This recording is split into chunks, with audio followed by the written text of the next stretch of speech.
Welcome to the Church of the Province of West Africa, where God is calling us day by day to make and encourage discipleship.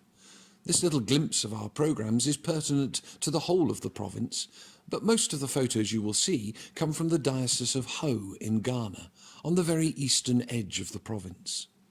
The province itself is made up of 11 dioceses in Ghana, plus additional dioceses in Cameroon, Gambia, Guinea, Liberia, and Sierra Leone.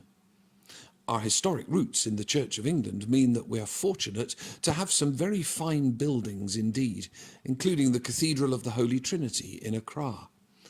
But worship and discipleship also takes place in much more modest surroundings. This is the Cathedral Church of St. George, Ho, where Bishop Matthias Medajus Badohu has his seat. Some of our outstation churches are even more modest, such as this one from the Diocese of Koforidua. Some of our gathering places are in such poor communities that a mild storm can quite literally destroy the place. One way in which we are intentional about discipleship is through the massive support we give across the province to education. Our distinctive Anglican blue uniforms can be seen in so many communities, and the children at our schools benefit from the close involvement of our clergy and diocesan staff. Children are taught from an early age about the love of God and are encouraged to follow him. Of course, schools ministry has its challenges too. Sometimes we can't afford any resources to equip a school. A roof and a blackboard has to be enough. Our children face many barriers to their growth as disciples too. Many suffer from malaria or other diseases, or the work they must perform on the family farm or market stall makes them just too tired to engage with their education. But despite these challenges, the province is proud of its modest achievements in education. We believe that God's call to discipleship can be heard much more clearly by communities which are not crushed by poverty. And so we're training a new generation of nurses, doctors, and agriculturalists.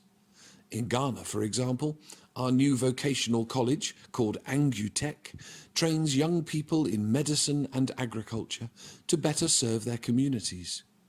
We also train our own priests, here at the Seminary of St. Nicholas in Cape Coast, which welcomes and trains ordinands from across West Africa. These ordinands, once trained, are sent into the field, where many vibrant churches exist.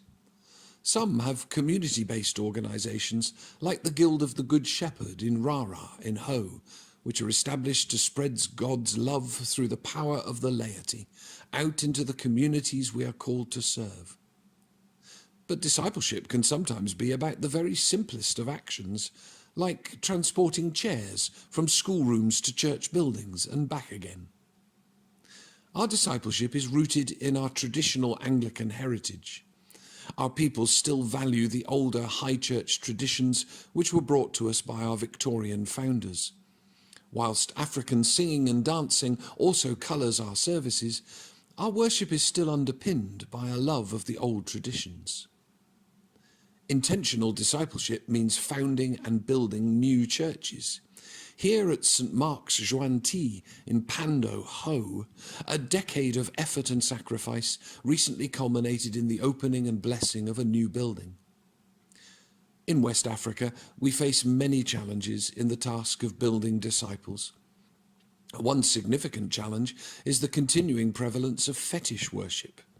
This fetish shrine, for example, is built on the very edge of an Anglican school and church. It is Anglican land, and yet the church would risk great trouble if it were to remove the shrine, especially as it is still regularly used by local fetish worshippers. Fetish priests and priestesses have places of honour in many rural communities, and their colourful, attractive shrines provide a constant pull away from the rigours and requirements of Christian discipleship. Nevertheless, despite the challenges of enormous poverty, overworked children and clergy, fetish religion, and barely functioning diocesan transport, we are anything but downhearted. God continually calls us onwards, and we respond. We build and open new churches.